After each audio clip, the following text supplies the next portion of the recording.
Today we are going to learn about HL7 repetition and optional segments. This is the most important topic as we get a lot of questions in certification. So we are going to learn it. Before learning about these things, we'll try to understand our basics back. So we know how a field is going to repeat. For example, there are like a lot of encoding characters over here on the top right of the screen. So if I want to repeat a specific field, this is nothing but a sending application. I use the tilde. Okay, shift tilde. So when I gave this tilde, automatically the sending application has repeated twice.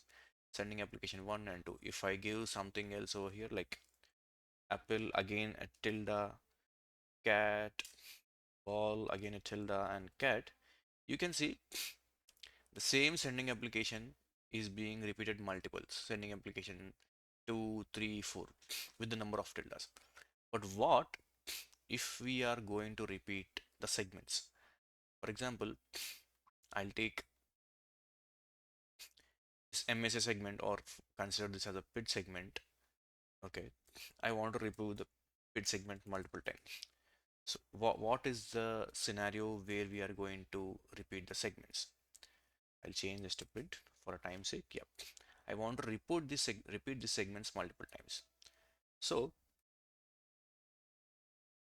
that's where this particular characters will come into phase. For example, if I take this square brackets, I'll just type it over here for our understanding. Okay, this is nothing but the segment can be optional or ones. So we can say it as 0 or 1. The segments will be repeated optional or 1 means 0 times or 1 time. But if we take this flower brackets, the segment should be at least one time or multiple. So we can type it as something like Z1 to N. Okay, so that would be suffice to this. I'll change this at least 1 to 0. So whenever a particular segment is placed in between these characters, it can be optional or one or at least one or multiple times. And let's see multiple examples of this thing. So we'll go with one basic example. For example, if we have seen any particular message in this pattern, I'll remove this. Yep, in this pattern, you can see it is PID. So there is no bracket over here means PID will be present. It's not like optional or 0 or 1, it will be present, but there is a bracket, square bracket over here. Then we will see how this will look. I'll just copy this and paste it in our HL7 viewer. So here you can see the message in will be present like this. It and we have something like this. So I'll press enter. P1 is what it is, 0 or 1. It can be optional or 1. So it can be like this, repeating one time, or it can be like this, none. As we see it over here, it can be optional or one. So whenever we have the square bracket, it can be optional or once. So it can be optional. It doesn't need to be in that particular HL7 message, or it can be one time, but not two times. Okay, but not two times like this. It's optional. But in what scenarios it can be two times or multiple times? We'll see another example. Okay. So I'll just copy one particular segment over here. You can see OBR and OBX over here. In this scenario, as we have flower brackets, I'll just paste it over here for an example purpose. Okay, I'll make sure the font size is more perfect. In this scenario, as we have no brackets in the OBR, it will repeat at least once. So it will be like this. But in the OBX part, as it has flower brackets, at least one time, okay, or it can repeat multiple times. It can repeat multiple times with different values over here.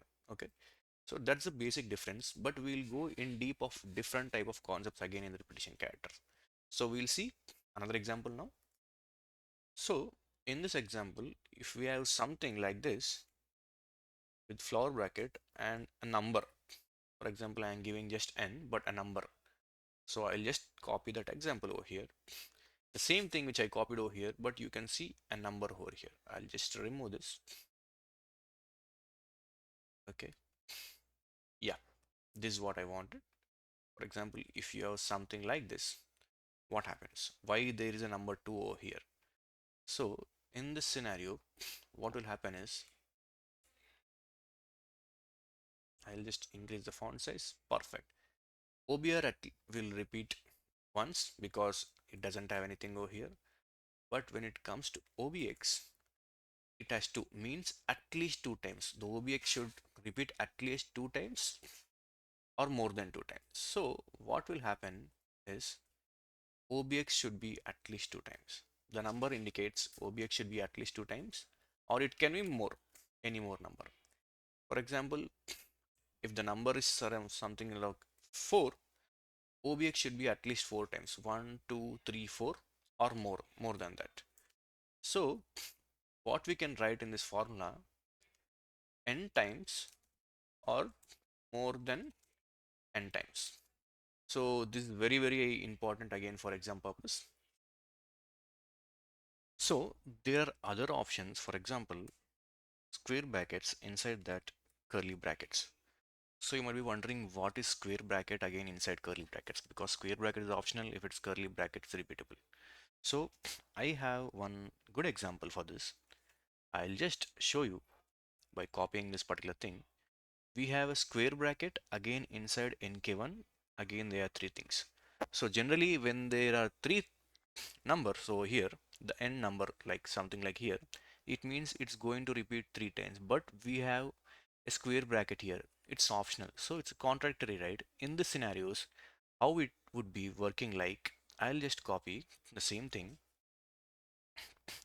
and we'll be pasting it over here for understanding purpose. So it would be like this. It is going to repeat because it doesn't have anything. So the contradiction will come over here. The P1 will be normal. P2 is optional. So I'm going to remove this. Now NK1 can be in multiple ways. So as it is optional, we can completely remove it. The 3 number doesn't count. But if we are using NK1, we should repeat it 3 times. You got it right? If we are using, we should repeat it 3 times, or else we are not going to use it. Many people will get confused over here. So I'll make sure I'll copy multiple things, examples over here to understand. So if it's repeating, it should repeat 3 times, or else it's optional. Something like here. For example, if we don't have this bracket, I'll just copy the same thing. I'll just paste it over here. For the above example, if we don't have a bracket over here, so automatically nk1 will be repeating 3 times. But again, one more example, for the same example below, if we have bracket over here, which is nothing but optional, so it can be like this. I'll just copy. We don't have n. We don't even need to enter nk1 at all. So it can be like this. I'll just remove nk1. That's it. Yep. I can completely remove nk1. Only this bracket is defining everything. So when we come back, when we have something inside the bracket, it can be optional, or if it is not optional, if it is not optional, it will repeat as many times as possible. Okay. So, but if we have something like number beside it, the same concept, something like number beside it, as I said, a particular number. Okay. Again, I'll copy the same optional, or if it is not optional, it will repeat. Okay. It will repeat as many times as the number beside it. It is so simple. So I'm going to explain more complex example. So I'll be even like taking tutorials of HL7 certification questions and everything. So it is very, very simple. By this few logics, you'll be able to understand how to segment or group a particular HL7 message. So I'll be removing this 3 over here. An example. These are all the statements which will follow, the thumb rule statements. These are all, the right side all are like the sample examples which we are going to do. So practice as much as possible and we'll meet in the next session. Thank you.